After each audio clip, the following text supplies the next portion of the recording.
segment of the show for today. The topic is drug prevention, grants, and business, and we're talking to Ms. Greenlee and Ms. Fletcher. And Ms. Fletcher, let's pick up with you. I think Ms. Greenlee was giving us some information about some of the characteristics of a pill that is known as X-pill, and we'll get back with her later on. But we want to give you an opportunity up front on this segment to continue our conversation in reference to some of the things that we're doing here and some of the problems that we're facing.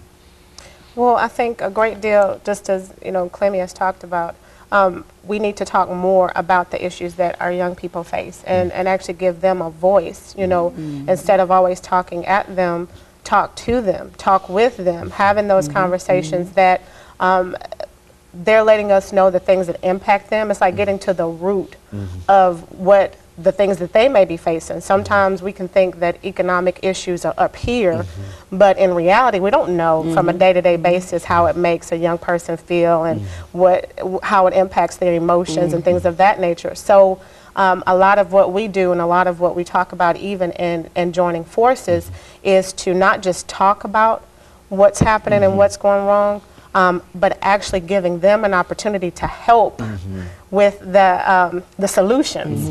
And then at the same time, bringing organizations together like Clemmy's, like mine, like a few other people that we are working closely together to build resources. Because it's one thing to say to a child that's at risk, you need to stop doing what you're doing. It's another to give them an opportunity to make a change, giving them an opportunity to where they can see hope that can actually be realized. And sometimes that's just the missing part. It's one thing to say, stop doing drugs, stop selling drugs. It's another thing to give them an opportunity to see how they can survive. It's amazing to talk to a child when, as a child, you're thinking to yourself, you're going to think like a child, you're going to do the things that kids do. It breaks my heart when you talk to children that are talking like they're adults, like they have this means of, I need to carry this gun, I need to work to survive and put food on the table.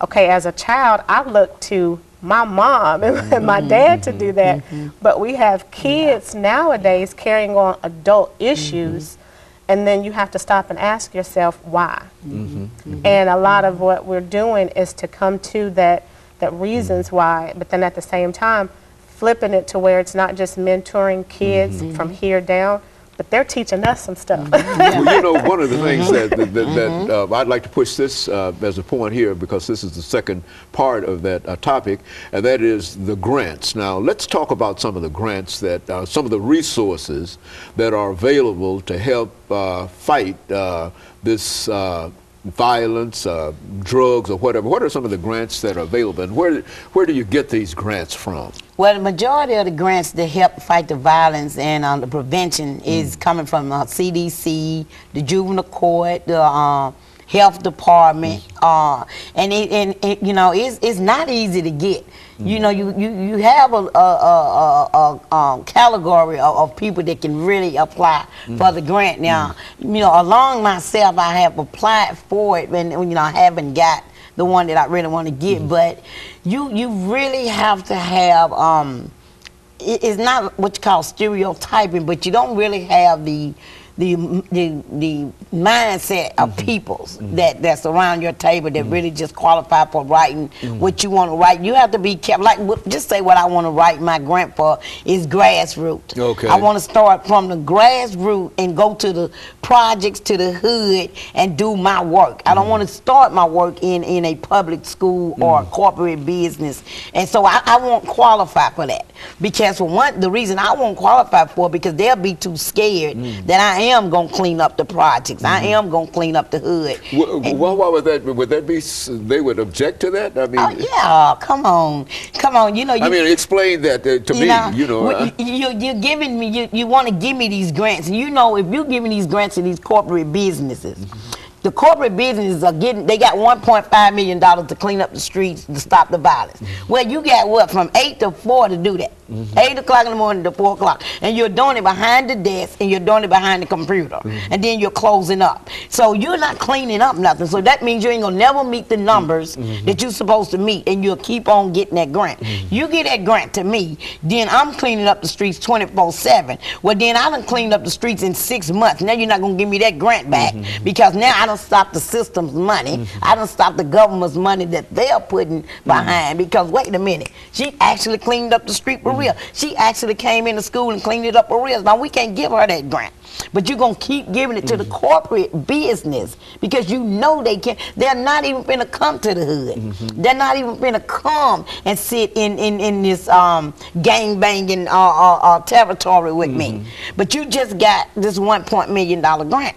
So why won't you just trickle some money down over here to me and let me stay out here? Because I tell people all the time, you guys close at 4 o'clock or 5 o'clock. The library closed at 4 o'clock, 5 o'clock. The centers closed at 6 o'clock, 7 o'clock. Okay, from that time on up until 3 in the morning, I have them. So that means I don't have anything I can call. I don't have a fund set over there that I can go get right quick to keep them satisfied from 10 p.m. until 1 a.m. because they out there. So why you want to always just keep it in a box? Because you don't really want to stop crime. One thing I reason I know that they really don't want to stop crime, because look at Salem Town. They turned Salem Town into Germantown. They cleaned it up less than a year. So they stopped it over there and took over. Now explain that, Salem Town. I mean, I think that's a sort of local kind of situation, but what you're saying here over here on 5th Avenue North, 6th Avenue North, over here by the Smith Brothers Funeral Home. That was Salem Town. I grew up there. There was number just hood, gangster, violence, drugs, prostitution. I was in it. So all of a sudden, they cleaned it up, took over the property, bought out everybody sold out. And they came in there and they built up condominium, 5-star restaurants, and took everybody, all the black males, to jail, put the mothers on welfare, took half the kids away to children's service, and now all of a sudden, it's a 5-star Germantown that we can't even go back over there without getting arrested. You got a black female riding around looking suspicious. Let's get her. Chumps, come on, get real. Don't nobody want to even talk about that. Okay, hold a minute, Don't Ms. get me Greenlee. started. We're going to get you started again, but we have to stop for our second commercial break. But yeah, we want to get you started. We want to continue this, and we're going to stop for this second commercial break, and we'll come back. But that's almost amazing, because I know of that transformation, and I know of the new facilities that are going up there. But what you're saying here is that when it was Salem Town, there was a different attitude that the government took toward it, and now since it's Germantown, with all of the 5-star hotels. Okay, we're going to continue our conversation. We'll be back with our audience following this very, very short commercial break.